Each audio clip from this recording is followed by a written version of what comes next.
So welcome. Tonight's event is part of the Research Without Borders Festival, running as a collaboration between the Bristol Doctoral College and the Cabot Institute for the Environment.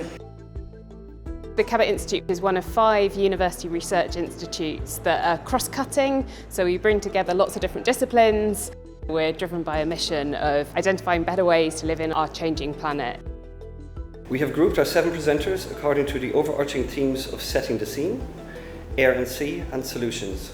We hope that you will enjoy this whirlwind tour into the breadth and depth of the postgraduate research activities at the University of Bristol.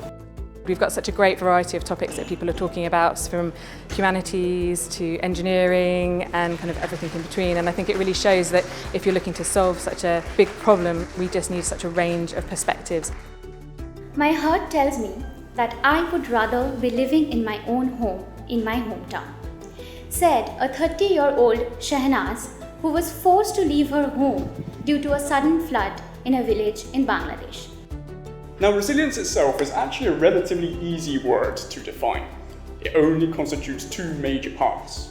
There is resistance, and then there is recovery. But unfortunately, it's actually very difficult to measure and identify in real-world systems and in data. Today I'm going to talk about how nuclear power can contribute to solving the climate crisis. We get a bit stuck sometimes. You often don't realise what other people are doing, and it opens a whole new vista for you, and then you realise actually we can put this together with that, and it emerges some great ideas. I am looking at how marine life interacts with marine corrosion and how that affects fatigue life of different metals and different components. Forest historians have normally addressed the forest in terms of exploitation and political control, or environmental injustice. However, the Rockaneer of the first half of the 20th century shows that humans could genuinely care about the natural environment and about the indigenous and the poor. Climate change is a massive, massive problem, but we've got so many people out there doing research who want to go out there and solve these problems. So let's give them funding, let's make it happen. At a time when many companies are still discussing their proposal for tackling climate change, social enterprises are prepared to hold themselves formally accountable for their actions.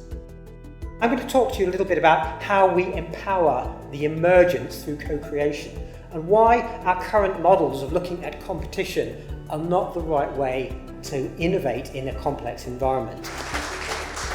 My research is extremely human. I wanted to know that beyond academia, what people think about it. It was very reassuring to know that it struck a chord with so many people.